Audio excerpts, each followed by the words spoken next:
नमस्कार, मी Vedika, the planar, आपके सपने से आपके सपनों के घर के लिए. गेली 14 वर्ष मी इंटिरियर डिझायनिंग आणि वास्तुशास्त्र ह्यांची सांगड घालून अनेक स्वप्नातली घरं पूर्ण केली आहेत. स्वप्नातली घरं सजवली आहेत असं म्हणा, कारण घर सजवणं ही प्रत्येकाची आवड असते. आणि ते कसं सजवायचं, कुठून त्या वस्तू आणायच्या, कशा आणायच्या, कोणत्या आणायच्या, हा एक टास्क असतो. हा टास्क तुमचा कमी करण्याकरता, तुम्हाला मदत करण्याकरता आम्ही मटेरियल सिलेक्शन ही एक सिरीज सुरू केली आहे. त्यातले 2 एपिसोड झालेले आहेत. त्याची लिंक तुम्हाला डिस्क्रिप्शनमध्ये मिळेल. तुम्ही पाहिले नसेल तर ते जरूर बघा. आणि हा आपला 3रा एपिसोड आहे. या एपिसोडमध्ये आपण क्राफ्ट ट्रिब्यूटमधल्या अश्विनी जोगळेकर ह्यांना भेटणार आहोत, त्यांच्याशी गप्पा मारणार आहोत. त्या अश्विनी भारतातील पारंपरिक कलाकारांना भेटून त्यांची कला जगासमोर आणण्याचा प्रयत्न करते आहे, त्यांना मदत करण्याचा प्रयत्न करते आहे. सो अश्विनी, फॅशन डिझायनिंग, त्याच्यानंतर जर्मन ट्रान्सलेटर आणि सॉफ्टवेअर प्रोडक्ट मॅनेजर इतक्या वेगवेगळ्या फील्डमध्ये काम केल्यानंतर अचानक भारतीय पारंपरिक कलाकारांपर्यंत कशी काय जाऊन पोचलीस? सो हाय वेदिका, ॲक्च्युली थँक्यू आज तू मला इथे बोलवलंस आणि माझ्या क्षेत्राबद्दल काहीतरी सांगण्याचा, शेअर करण्याचा एक चान्स दिलास म्हणून थँक्यू. खरं सांगायचं तर माझा प्लॅन ए म्हणजे मला फॅशन डिझायनरच व्हायचं होतं. आणि ते मी NIFT सारख्या NIFT मुंबई ही जी भारतातली एक प्रीमियम इन्स्टिट्यूट, अग्रगण्य म्हणतात अशी इन्स्टिट्यूट आहे, फॅशन इन्स्टिट्यूट. तिकडनं ग्रॅज्युएशन पूर्ण केलं फॅशन डिझायनिंग आणि इन्फॉर्मेशन टेक्नॉलॉजीमधून. आणि त्या क्षेत्रात मी काम करत होते जेव्हा मी ॲक्च्युली कॉलेजमध्ये होते 11वीत 12वीत असताना. तर त्यावेळेला ॲक्च्युली NIFT खूप नवीन, म्हणजे 7च वर्ष झाली होती हा इनिशिएटिव्ह, भारत सरकारतर्फे हा इनिशिएटिव्ह सुरू होऊन, कोर्स सुरू होऊन. आणि फक्त खूप कमी जागा होत्या, म्हणजे प्रत्येक सेंटरमध्ये 30च जागा प्रत्येक कोर्ससाठी असायच्या आणि अशी 7च सेंटर होती. सो त्याच्यामुळे मला ह्याची पूर्ण जाणीव होती की असं होऊ शकतं की आपल्याला एंट्रन्स टेस्ट पहिल्या अटेम्प्टमध्ये नाही क्लिअर करता येणार. तर त्याच्यामुळे माझा बॅकअप प्लॅन म्हणून मी जर्मन शिकले होते की जर का हे निफ्टमध्ये ॲडमिशन घेऊन जर का मला हे करता नाही आलं तर मी जर्मन ट्रान्सलेटर आणि इंटरप्रिटर ॲक्च्युली मला व्हायचं होतं. सो नशिबानी म्हणा किंवा अनफॉर्च्युनेटली असं म्हणा की दुर्दैवानी की मला माझा प्लॅन बी वापरायला लागला माझ्या करिअरमध्ये. आणि मग मी जर्मनच्या 4 परीक्षा झाल्या होत्या माझ्या शाळेत असताना, कॉलेजमध्ये असताना. त्याच्या पुढच्या अजून 3 परीक्षा म्हणजे ॲडव्हान्स डिप्लोमा केला जर्मनमधला इन बिझनेस. आणि then I started working as a translator. आणि मग त्याच्यानंतरचं पुढचं ॲक्च्युली काही प्लॅन नव्हतं. जर्मन ट्रान्सलेटर म्हणून काम करताना संधी चालून आली प्रॉडक्ट मॅनेजर म्हणून काम करायची. म्हणजे माझ्या एम्प्लॉईज जी टीम होती ते स्पॉटेड की माझ्यामध्ये ते टॅलेंट आहे, आय कॅन बी. सो तोपर्यंत मी BCAची डिग्री घेतली होती, पण मी कधीही या गोष्टीचा स्वप्नातसुद्धा विचार केला नव्हता की मला हे खरंच वापरायला लागेल किंवा हे होऊ शकेल. सो तेही झालं आणि मी ऑलमोस्ट एक 8 वर्ष सॉफ्टवेअर प्रोडक्ट मॅनेजर म्हणून काम करत होते. सो ज्यांना माहीत नसेल सॉफ्टवेअर प्रोडक्ट मॅनेजर काय असतो, तर तू इंटिरियर डिझायनर्स आहेस तर तुला माहिती आहे की आर्किटेक्ट असतात ते ब्लूप्रिंट तयार करतात किंवा इव्हन इंटिरियर डिझायनर्स पण ब्लूप्रिंट तयार करतात घराची. आणि मग कॉन्ट्रॅक्टर असतील किंवा इंजिनियर्स असतील ते बांधतात किंवा ते ॲक्च्युली एक्झिक्यूट करतात प्रोजेक्ट. सो तसं सॉफ्टवेअर प्रोडक्ट मॅनेजर्स असतात ते सॉफ्टवेअरची ब्लूप्रिंट बनवतात.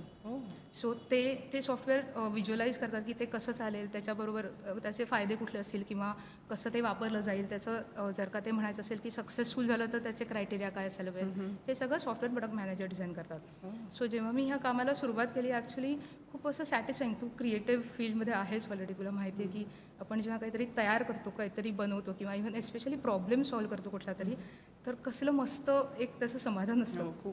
आणि ते जर का समोरची व्यक्ती ते वापरत असेल, त्याचं जर का आयुष्य त्याच्यामुळे सुखकर होत असेल तर त्याच्यासारखं सुख नाही खरं सांगायचं तर. सो मी 7-8 वर्ष खूप मस्त आणि चांगलंच होतं सगळं ॲक्च्युली. जॉबमध्ये आर्थिक स्थैर्य होतं, आनंद मिळत होता, एक चॅलेंजिंग काम होतं.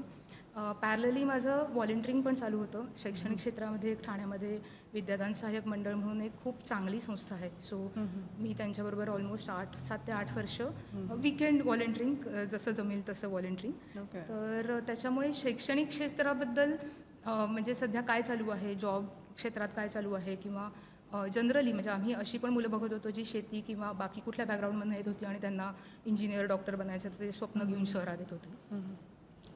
तर त्यावेळेला माझ्या वाचनात असं बऱ्याचदा आलं की कारागीर जे आहेत जे ट्रेडिशनली जे पिढ्यानपिढ्या हे व्यवसाय करतायत आणि नंतर मी काही अशा लोकांना भेटले सुद्धा की ज्यांनी ॲक्च्युली जसं एक माणूस मला भेटला होता जयपूरमध्ये की जो कार्पेट्स असतात ना आपली जी गालीची असतात तर ते विणण्याचं काम तो विणकर होता, त्यांच्या घरात ते काम होतं, पण त्याच्यातनं त्यांना एक रोजगार निश्चिती नव्हती, त्याच्यामुळे त्यांनी ते काम सोडून तो जयपूरला येऊन राहिला होता, तो रिक्षा चालवत होता. अरे सो मला ही गोष्ट कुठेतरी खूप अस्वस्थ करत होती, पण काय करायचं ह्याच्यासाठी माझ्याकडे काही सोल्युशन नव्हतं. सो हा विचार पॅरली एक 2-1 वर्ष चालू होता डोक्यामध्ये की ही परिस्थिती आहे which is not good, something needs to be done about it. आणि 2015 साली असं झालं की एक मेडिटेशन प्रोग्राम, मी ॲडव्हान्स मेडिटेशन प्रोग्राम केला होता आणि त्यावेळेला मला ती ॲक्च्युली क्लॅरिटी आली की जर का मी जर का मागे वळून बघितलं आणि माझी स्वतःची ओळख काय असेल माझ्या आयुष्याची, तर मला असं वाटलं की मी हे जर का काम केलं तर मला ते समाधान मिळेल की मी काहीतरी कॉन्ट्रीब्यूट केलं. I may not be able to change the entire situation सध्या आहे ते, पण माझे 1-2 थेंब त्या समुद्रात मी टाकले आणि काहीतरी बदल केला ह्याचं समाधान असेल. सो त्यावेळेला मला तो कॉन्फिडन्स मिळाला की मी त्यावेळेला जॉब माझा होता तो सोडला, तोपर्यंत नक्की काय करायचं तेव्हाही नक्की नव्हतं, पण मी तो जॉब सोडला आणि देन ॲक्च्युली आय टूक दिस स्टेप की मग 2016मध्ये मग क्राफ्ट रिव्ह्यूची सुरुवात झाली. सो कदाचित मी असं म्हणेन की ते एक सर्कल जे मी फॅशन डिझायनिंग नंतर सोडलं होतं ते परत, म्हणजे लोक युजली असा घास खातात ना, मी तो आय थिंक असा खाल्ला. ओके. सो पण तू आत्ता तुझं 2016मध्ये रिसेंटली तू म्हणतेस की क्राफ्ट रिव्ह्यूची सुरुवात झाली, पण त्याआधी बरंच बॅक ऑफ द माइंड तुझं बरंच काय काय चालू होतं. मग ही प्रेरणा जी आहे कलेला जोपासायची जी प्रेरणा आहे ती तुझ्या बालपणातनं आली? कारण बऱ्याच जणांचं असतं ना असं की कला ही मोस्टली बालपणात ती रुजली जाते किंवा रुजवली जाते. मग तुझंही तशीच काय बॅकस्टोरी आहे का? अगदी असं नाही सांगता येणार. फ्रँकली स्पीकिंग मध्यम वर्गातनं मी आलेली आहे. माझ्या घरी सगळेजण शिक्षक किंवा इंजिनियर किंवा अशाच CA या बॅकग्राऊंडमधले लोक आहेत. अजिबातच म्हणजे आर्टिस्टचा काही गंध म्हणजे नाही आहेत, पण लहानपणी मला चित्रकलेची आवड होती, चित्रकला चांगली होती माझी. आणि मला हस्तकला म्हणजे बेसिकली आपल्याकडे कार्यानुभव असतो ना विषय, तर कचऱ्यातनं कला हा माझा खूप जिव्हाळ्याचा विषय त्यावेळेला होता. आणि जनरली चांगल्या गोष्टी बघितल्यावर मला त्याच्यातनं आनंद मिळायचा. पण एक खूप चांगली गोष्ट अशी झाली की माझी आजी, म्हणजे माझी मावशी अजिती, जी आमच्याकडे राहायची आणि माझी आई नोकरी करत असल्यामुळे मी तिच्याकडेच, तिनेच मला सांभाळलं ॲक्च्युली. तर ती शिक्षिका होती, रिटायर्ड MH हायस्कूलमधनं रिटायर झालेली शिक्षिका होती, पण तिच्या नावाप्रमाणे ती कलावती होती. म्हणजे ती ॲक्च्युली हे क्रोशे खूप सुंदर करायची किंवा विणकाम खूप सुंदर करायची, क्रेपची फुलं किंवा असे प्रकार ती खूप छान करायची. आणि कदाचित तिच्याबरोबर राहून माझ्यामध्ये ती, आणि मला आठवतं आहे की त्यावेळेला सत्यम कलेक्शन दुकान ठाण्यामध्ये नवीन उघडलं होतं, मे बी मी 5वी-6वीत असेल. आणि त्याच्यावरनं जाताना पण मला काय असं वाटायचं की वाव काय भारी काम आहे ना हे, म्हणजे ह्या दुकानात त्यांना किती मजा येत असेल की एवढ्या छान वस्तूंबरोबर. पण वस्तू बघून बघून तुला ते तयार झाली ती आवड. कदाचित, पण मध्यम वर्गात आल्यामुळे कायम नोकरीचाच विचार केला होता, कधीही ह्या क्षेत्रात आपण जाऊ असा विचार नव्हता केला. पण तू एक म्हणतेस ना तसं कलेप्रमाणे ना ॲक्च्युली सामाजिक संस्कारांची जाणीव ही नक्की रुजवता येते आणि ती माझ्या आजीकडनं आणि माझ्या पालकांकडनं माझ्याकडे ती आली. म्हणजे व्हॉलेंटिअरिंग जे वीकेंडचं पण असेल, हेतू हाच होता की आपल्याकडनं जे काही शक्य असेल ते समाजाला आपण परत दिलं पाहिजे, समाजाचं ऋण जे आहे ते फेडलं पाहिजे. So nice thought, seriously. आणि आय थिंक माझ्याबद्दल आपण खूप बोललो. सो आता मला एक ॲक्च्युली तुझ्याबद्दल एक जस्ट गोष्ट जाणून घ्यायची होती. युजली इंटिरियर डिझाईन जे करतात लोक, मला जेवढं माहिती आहे, खूप नाही माहिती, पण पाश्चात्य विचारसरणीचा त्याच्यावर प्रभाव आहे, ज्या प्रकारे डिझाईन्स केली जातात किंवा काही. पण वास्तू, म्हणजे तू जेव्हा इंटिरियर डिझायनिंगसाठी अप्लाय केलं होतंस, कोर्स करायला सुरुवात केलीस, तेव्हा तू हा विचार केला होतास का की तू वास्तू शास्त्र शिकशील किंवा त्याच्या रिलेटेड दोघांची सांगड घालून काम करशील? नाही, ॲक्च्युली मी नव्हता विचार केला, कारण इंटिरियर डिझायनिंग हे माझं पॅशन होतं. सो ते मी परस्यू केलं, पण over a period of time मला असं लक्षात यायला लागलं की लोकांना वास्तुशास्त्रामध्ये इंटरेस्ट आहे आणि लोक बिलीव्ह पण करतात. So why not to learn it. कारण मी वास्तुशास्त्रज्ञाबरोबर बसून प्लॅनिंग करणं हे मला ते हे होत नव्हतं, कारण त्यांचे पॉईंट ऑफ व्ह्यू खूप वेगळे असायचे, माझे पॉईंट ऑफ व्ह्यू खूप वेगळे असायचे. सो म्हटलं की हे शिकून घेणं गरजेचं आहे. मग मी शिकले, त्याच्यातनं ग्लिच काय आहे ना ते समजला की कुठे नक्की अडकतंय. हे दोन गोष्टी, वास्तुशास्त्र आणि इंटिरियर डिझायनिंग, हे एकमेकांच्या विरुद्ध का काम करतात हे लक्षात आलं. ओके. आणि मग त्याला एकत्र कसं आणायचं ह्याच्यावर प्रयोग सुरू झाला माझा, की मग मी कोणता पॉईंट इकडचा घ्यायचा, कोणता पॉईंट इकडचा घ्यायचा ते ठरवता यायला लागलं मला. ओके. आणि मग त्या हिशोबाने मग मी कामं करत गेली. आणि त्यामध्ये अर्थात मला नंतर असं समजत गेलं की आपली कला, भारतीय कला ही इतकी प्रशस्त आहे, इतकी मोठी आहे की ती ॲक्च्युली निसर्गाशी आणि शास्त्राशी जोडलेली आहे. त्यामुळे त्याचाही मी माझ्या ह्या रेमेडीजमध्ये ॲज अ रेमेडी म्हणून वापर करू शकते. मग ते कसा करायचा, कुठे करायचा, कुठे कोणतं काय ठेवायचं, रंग कसे वापरायचे, ह्या सगळ्याचा प्रयोग त्याच्यामध्ये होत गेला. आणि मग ते फुलत गेलं. मग तो 14 वर्षाचा आता एक्सपिरियन्स इतका मजेशीर एक्सपिरियन्स आहे ना तो. इतके वेगवेगळी लोकं भेटली आहेत मला, इतकं वेगवेगळं एक्सपिरियन्स आलेलं आहे. त्यामुळे ते खूप वेगळं, त्याच्यावर वेगळा एक पॉडकास्ट होईल आपला. खूप मजेशीर एक्सपिरियन्सेस आहेत त्याचे. एका माणसाने तर असं लिंबासारखं घर केलं होतं, म्हणजे एक भिंत निळी, एक भिंत पिवळी, एक भिंत हिरवी. मग नक्की काय, कुठे राहतोयस तू, असं झालं होतं. आकाशकंदिलात आकाशकंदील. सो असे खूप वियर्ड पण एक्सपिरियन्सेस आहेत. पण या दोघांची सांगड घालताना I am very fortunate enough to understand that, म्हणजे सिमिलॅरिटीज काय आहेत हे समजून घेऊन ते करता आलं मला. I am very fortunate enough. पण आता हँडमेड वस्तू, आता त्याच्यामध्ये सुद्धा इंटिरियर डिझाईन करताना सुद्धा आम्ही प्रेफर करतो की हँडमेड वस्तूंकडे लोकांना घेऊन जावं. मग भारतीय कला तर आपली आहेच, हँडमेडमध्ये तर भारतीय कला अग्रेसरच आहे. सो मग तुला असं वाटतं का की चायनाने आपलं मार्केट खाऊन टाकलं आहे, की कारण तुला काय चॅलेंजेस आले याचं क्राफ्ट ब्यूटचं प्रमोशन करताना? बरोबर प्रश्न विचारलास, पण त्याच्यामध्ये मला एक सांगायचं आहे, चायनानी मार्केट खाल्लंय हे बरोबर आहे. म्हणजे जर का तू कुठल्याही काल्हेरच्या इथे मोठं मार्केट आहे, यू हॅव सीन दॅट, किंवा इवन नवी मुंबईत पण मार्केट आहे, इवन परळच्या इथे जे रघुवंशी मिल्समध्ये फर्निचरचं एक मोठं मार्केट आहे. सो त्याच्यातलं तू आर्टिफॅक्ट सेक्शन जर का बघितलंस ना, तर मला असं वाटतं 80 ते 90% जे आर्टिफॅक्ट्स म्हणून आपण बघतो ते चायनामधून आलेले असतात. आणि ते दिसायला इतके सुंदर असतात आणि खिशाला पण छान परवडणारे असतात की लोक ते सहज ते उचलतात आणि ते मार्केट खूप मोठं होतं आहे. पण ना ह्याच्यामागे चायनाची चूक नाही आहे. आय थिंक कुठेतरी आपलंच कुठेतरी चुकतं आहे असं वाटतं. म्हणजे कसं होतं ना, म्हणजे भारतीय कला जी आहे ती आपल्या जीवनाचा एक भाग होती पहिली. म्हणजे तू जर का विचार केलास तर आता उदाहरण म्हणून सांगते मी तुला की वारली पेंटिंग्स आज आपण बघतो, वारली कला जी महाराष्ट्राची कला आहे ॲक्च्युली, आदिवासी कला. तर आज आपण ती कॅनव्हासवर बघतो, भिंतींवर लावलेली पेंटिंग्स बघतो, पण पूर्वी ती भित्तीचित्र होती. हो, ॲक्च्युली लोक म्हणजे त्यांच्या घरात जेव्हा लग्न किंवा जगण्याचा भाग होता. कारण का माणूस जर का तुम्ही विचार केलात ना, तर तो सेलिब्रेशनशिवाय राहू नाही शकत. आणि भारतीय संस्कृती जर का बघितली तर प्रत्येक महिन्यात आपल्याकडे कुठले ना कुठले तरी सणवार आहेत, कारण का तो आपल्या जीवनाचा भाग आहे. सो जिथे कुठे आनंद उत्सव येतो तर तिथे काहीतरी गोष्ट आहे ती आहे त्याच्यापेक्षा सुंदर करणं हा भाग नॅचरली येतो. नक्की. सो वारली पेंटिंग्स आहेत जी भित्तीचित्र होती जी आता पेंटिंग्स झालेत. पण इवन रॉट आयर्न क्राफ्ट म्हणून एक छत्तीसगडची खूप फेमस क्राफ्ट आहे. सो ती लोहार पूर्वी तलवारी बनवायचे किंवा कढया आणि सुऱ्या बनवायचे किंवा नांगर बनवायचे.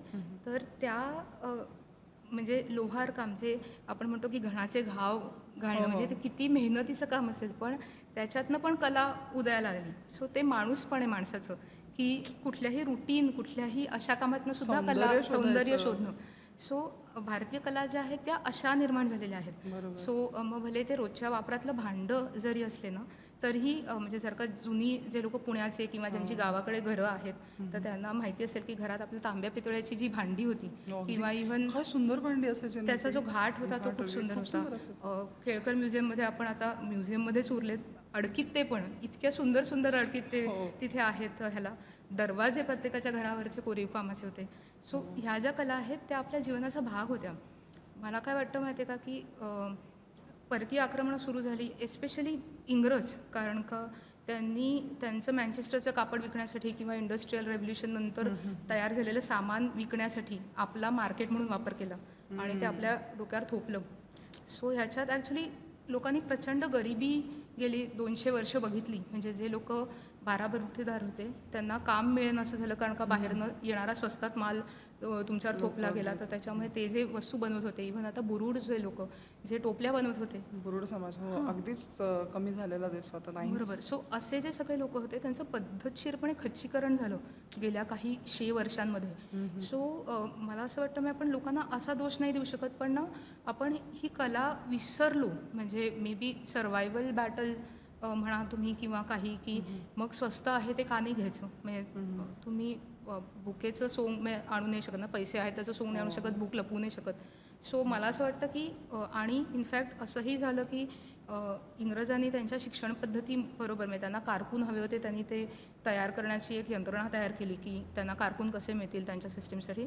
पण त्यांनी एक कॉम्प्लेक्स दिला आपल्याला की आपलं जे आहे ते फारसं काही महत्त्वाचं नाही आणि इट इज ओके. म्हणजे ते जात जरी म्हणजे असेल तरी दुसऱ्यांना कशाला, म्हणजे मला स्वतःला जर का तू विचारलंस ना, तर मी जेव्हा कॉर्पोरेट ह्याच्यामध्ये काम करत होते तर इव्हन कॉलेजमध्ये त्याच्या आधी माझ्यावर पाश्चात्य विचारसरणीचा खूप प्रभाव होता, अजूनही आहे. म्हणजे I consider my self intellectual kind of thing, so that way. पण ती जी जाणीव आहे की हा आपल्या संस्कृतीचा भाग आहेत आणि तो आपण सोडून पुढे म्हणजे कशाच्या मागे धावतोय हे मला माहीत नाही, पण आपण खूप काही गोष्टी मागे सारल्या आहेत त्या.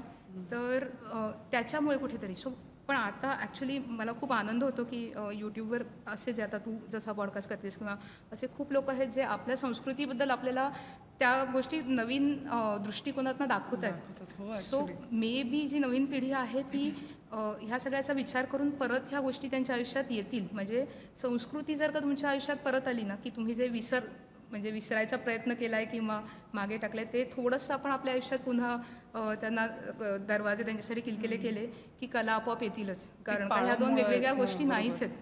म्हणजे पाळमुळे आहेत ना आपली. पाळमुळे म्हणजे इनफॅक्ट तू जर का म्हटलंस तर जसा तलाव असतो, तलावात पाणी का असतं, कारण का त्याच्या मुळाशी म्हणजे जिवंत झरे असतात, तरच ते पाणी ताजं आणि पिण्यायोग्य किंवा वापरायोग्य राहील. राईट. सो आपली कला आहे ती आपल्या संस्कृतीचे झरे आहेत की जी इनफॅक्ट परकीय आक्रमणांमध्ये ती कला म्हणजे संस्कृती जिवंत का राहिली, तर मी असं म्हणेन की मे बी कलेच्या रूपात ती लोकांपर्यंत त्यांच्या आयुष्यात ती होती म्हणून आपली संस्कृती जिवंत राहिली असावी असं मला वाटतं. म्हणजे जगण्याचा भाग होती, जगण्याचा भाग होता, तशी राहिली. बरोबर बरोबर. त्यांनी ते झाड जगवलं, मुळं कापली नाहीत म्हणून. हां, कारण का सौंदर्य प्रत्येकाला कधी हवंच असतं. म्हणजे तुम्ही त्याच्यापासून लांब नाही राहू शकत. तुम्ही एका स्वरूपात बघा नाही तर दुसऱ्या स्वरूपात बघा, you can't really stay away from it. Right. पण मुळाशी जोडलं जाणं हे आपल्यासाठी खूप महत्त्वाचं आहे, कारण आपली ओळख आहे ना तीच जर आपल्याकडे नसेल तर माणूस गुलाम बनतच जातो. म्हणजे त्याला काही वैचारिक गुलाम म्हणजे फिजिकली तर वेगळी गोष्ट, पण आपल्याला वैचारिक गुलामी समजतच नाही की आपण गुलाम होतोय. हां, कारण आपली ओळखच नाही, आपल्याला काही आपलं काय आहे आणि ते किती मोठं आहे याची कल्पनाच नाही आहे लोकांना. So yes, you are right. So what you are doing is absolutely commendable, कारण मग त्या मुळांकडे घेऊन जाण्याचा तुझा जो प्रवास आहे. माझा हा स्वतःचा प्रवास आहे. म्हणजे मी किती लोकांना बरोबर नेऊ शकेन तो वेगळा भाग झाला, पण माझ्यासाठी हा खूप आनंददायी, म्हणजे मला असं वाटतं की डोळे उघडणारा असा माझ्यासाठी प्रवास आहे. म्हणजे इवन हँडीक्राफ्ट्सबद्दल बघितलंस ना, तर 8 वर्षांपूर्वी मी विचार करत होते की ही गोष्ट ठीक आहे, it is one of the techniques, it is one of the काय म्हणतात त्याला, की जसं आपण ऑफिसमध्ये बसून काम करतो तसं हे लोक सुतारकाम करतायत किंवा मूर्ती घडवतायत किंवा एम्ब्रॉयडरी करतायत किंवा विणतायत. पण आता म्हणजे 8 वर्षात म्हणजे माझ्यातला झालेला बदल मला जाणवतो की आता परवाच मी कुठेतरी वाचत होते की आपल्याकडे नटराजाची मूर्ती असते. राईट. सो आपल्याला असं वाटतं नाचणाऱ्या म्हणजे शंकराची ती मूर्ती आहे, इट इज रिच्युअलिस्टिक किंवा हे रिलिजन आहे किंवा काही.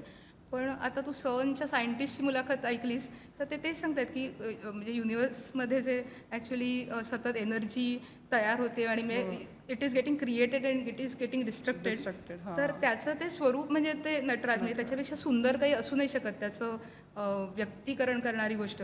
सो अशा गोष्टी म्हणजे आता हळूहळू असे पर्स्पेक्टिव्ह ऐकल्यानंतर ना मला असं वाटतं की it is more than the profession. Right. म्हणजे हा खूप सुंदर मार्ग आहे आपल्या आयुष्यात ह्या गोष्टींची आठवण ठेवण्याचा. म्हणजे अशी प्रत्येकाला ह्याच्यातलं टेक्निकल हे माहिती असेल असं नाही. जसं आपण गोष्टींचं हे करतो ना की गोष्टी स्वरूपात आपली संस्कृती जिवंत राहिली. रामायण महाभारत म्हणजे आपण आता त्याला अनफॉर्च्युनेटली इंग्लिशमध्ये मायथॉलॉजी म्हणतो पण ती आपली हिस्ट्री आहे. हां, सो ह्या सगळ्या गोष्टी जिवंत ठेवण्यासाठी जर का माझ्या आता आपण फेंगशुई म्हणून करतो पण स्त्री आणि पुरुष असं नाही म्हणता येणार, फेमिनाईन आणि मॅस्क्युलिन असे जे फोर्सेस जे प्रत्येकामध्ये आहेत, शिवशक्ती येस. सो त्याचं बरोबर. सो त्याचं एकदम सुंदर असा बॅलन्स म्हणजे अर्धनटनारीश्वर. सो असं जर का माझ्याकडे घरात पेंटिंग असेल किंवा अशी मूर्ती असेल तर का नको. हां, तुम्ही डायरेक्ट डिवाइनशी जोडले जाता ना. हां, म्हणजे हे सगळे छोटे छोटे ज्या आपल्या रोजच्या जीवनातल्या ह्या गोष्टी होत्या त्या परत आणण्यासाठी म्हणजे एस्पेशली पालकांना असं वाटतं मुलांना हे सगळं कसं सांगायचं तर हे खूप सुंदर स्वरूप आहे. तुम्ही फक्त समोर ठेवलं तरी मुलं प्रश्न विचारणार आहेत. बरोबर. बट ऑब्वियस आहे की हे काय आहे. सो तिथून सुरुवात होते. आपण थोडंसं हे बदललं तर I think there is in no time it will come back. म्हणजे तू असं सजेस्ट करतेस की जसं हे अर्धनारी नटेश्वरचं रूप आहे ते तुम्ही समोर ठेवून तुम्ही डिवाइनशी कनेक्ट होता, तसंच इतरही ज्या कला आहेत, जे कलाकार ती कला सादर करत असतात किंवा ते पण जीवच होतात ना त्याच्यामध्ये, त्याच्याशिवाय त्याला सौंदर्य येतच नाही. बरोबर. मग ते सुद्धा तसं डिवाइनशी कनेक्ट असं असं तुला वाटतं का? सो मी ना फ्रँकली स्पीकिंग आता माझ्या कामाचं स्वरूप असं आहे की मी ह्या कला ॲक्च्युली माझ्या आनंदासाठी, अदरवाईज तर काय तुम्ही कुठून तरी प्रोक्युअर करून ऑनलाईन प्रोक्युअर करून विकू शकता, रिटेल करू शकता, दॅट्स अ डिफरंट मॉडेल. पण माझ्या आनंदासाठी मी लहानपणी ॲक्च्युली भारत बघितला आहे पण टुरिस्ट म्हणून बघितला आहे. तर आता मी भारत एक नागरिक म्हणून की ॲक्च्युली किंवा एक ही संस्कृती समजून घ्यायचं. कारण का भारत असं एक रसायन आहे ना की ॲक्च्युली कोणालाच समजलं नाही ते काय आहे. सो एवढी सगळी आक्रमण होऊन सुद्धा आपण जिवंत कसे? हो, म्हणजे एवढे सगळे वेगवेगळ्या प्रकारचे लोक म्हणजे तुम्ही दर 50 किलोमीटरवर जर का तुमची बोली बदलत असेल, माणसं थोडंसं राहणीमान बदलत असेल, कपडे बदलत असतील तर माणसं एकत्र राहिली कशी हे मला कायम कुतूहल होतं. सो मला आता ह्या कामामुळे ॲक्च्युली गावागावात जायची संधी मिळते आणि ते जे आर्टिस्ट आहेत त्यांच्याशी बोलायची संधी मिळते. सो म्हणजे ना ॲक्च्युली कसं होतं की जेव्हा तुम्ही तो माणूस समजता ना, तो माणूस काय आहे किंवा त्याचे विचार काय आहेत किंवा तो कुठल्या परिस्थितीतनं आलेला आहे किंवा त्याच्या श्रद्धा किंवा रोजचं जीवन कसं आहे हे समजलं ना की तुम्हाला त्यांची कला जास्त समजते. कारण का बऱ्याचशा या ज्या कला आहेत त्या फोक आर्ट किंवा ट्रायबल आर्ट ह्याच्यामध्ये आपण क्लासिफाय करतो की फोक आर्ट इज तुमच्या आजूबाजूला जे घडतं आहे त्याचं प्रतिबिंब त्या कलेत आहे. बरोबर. पण भले तो कुठलाही प्रांत असू देत, कुठलाही धर्म, कुठल्याही जातीचे लोक असले ना तरी जो सच्चा कलाकार असतो ना, तू जसं म्हणालीस की तो त्या कलेशी खूप प्रामाणिक असतो. आणि बऱ्याचदा म्हणजे इव्हन मी बऱ्याच मुस्लिम कलाकारांबरोबर पण काम करते आणि हिंदू असो किंवा मुसलमान, त्या क्षणी जेव्हा तुम्ही काहीतरी निर्माण करत असताना तेव्हा म्हणजे इंग्लिशमध्ये आपण क्रिएटर आणि क्रिएशन असे 2 शब्द वापरतो. तर in a way we are creation of the creator, पण तो आपल्यासाठी एक ती संधी असते टू बिकम दॅट क्रिएटर. मग ते भले तुमच्या आयुष्यातले काही क्षण असतील, काही मिनटं असतील किंवा काही तास असतील जो तुम्ही पूर्ण एकरूप होऊन तल्लीन होऊन ते काम जेव्हा करत असतात. सो मला असं वाटतं की that is divinity for me. मला otherwise I am not a religious person, मला हे सगळं नाही समजत, देव धर्म कर्मकांड किंवा पूजा अर्चा नाही, मला नाही समजत हे. पण मी जेव्हा अशा माणसांशी बोलते त्यांची ती सच्चाई, त्यांचं ते त्यांच्या पूर्ण कामात लीन होऊन जाणं ते मला खूप अपील करतं. सो मला असं वाटतं की इन अ वे म्हणजे आपण ह्या जेव्हा त्यांनी केलेल्या वस्तू वापरतो किंवा त्यांनी विणलेली एक साडी किंवा ड्रेस किंवा ओढणी जे काय असेल ते किंवा पेंटिंग केलेली वस्तू वापरतो तर त्यांनी ते जे मॅजिकल मोमेंट्स त्यांच्या Experience अनुभवातले केले जे असं, आहेत हां. ते इन अ वे आपल्याला वापरायला मिळतं. म्हणजे ते आपल्या अनुभवात आणण्यासाठीचं ते खूप सुंदर माध्यम आहे असं मला वाटतं. Maybe I am getting emotional, very emotional because I am attach to it. पण वास्तू एक म्हणजे एक्सपर्ट म्हणून तुला असं म्हणजे व्हॉट वूड यू से की त्याच्यात खरंच अशी एनर्जी ट्रान्सफॉर्म होऊ शकते का, ट्रान्सफर होऊ शकते का? Yes yes absolutely. त्याच्यात ट्रान्सफर होते एनर्जी. तशी तुम्ही जितकं तल्लीन होऊन तुमच्यामध्ये ती डिव्हाइन पॉवर जेव्हा येते तेव्हाच तुम्ही ते तितकं तल्लीन होऊन काम करू शकता. त्या पॉवरशिवाय तुम्हाला तेवढी तल्लीनता कशात मिळू शकत नाही. सो ती डेफिनेटली ती ट्रान्सफर होते त्याच्यामध्ये. आणि कला हे एकमेव माध्यम आहे ज्याच्यातून युनिवर्स आपल्याशी कम्युनिकेट करू शकतो, असं माझं मत आहे. सो हे डिस्कशन ॲक्च्युली इतकं इंटरेस्टिंग आहे ना, पण वेळेचं बंधन सगळ्यांनाच असतं. सो आपण हे जे डिस्कशन आहे यातला पुढचा मुद्दा आपण पुढच्या पॉडकास्टमध्ये डिस्कस करूया. नक्की. सो आत्ता आपण इथे थांबूया. And so nice to talk to you Ashwini. Same year. Thank you so much. Thank you so much हा व्हिडिओ शेवटपर्यंत पाहिल्याबद्दल. आय एम शुअर तुम्हाला ह्या व्हिडिओमधनं तुमच्या कामाची काहीतरी गोष्ट नक्कीच मिळाली असेल. पुन्हा भेटूया मटेरियल सिलेक्शनच्या नवीन एपिसोडमध्ये जो आम्ही लवकरच घेऊन येत आहोत. तोपर्यंत कीप ड्रीमिंग.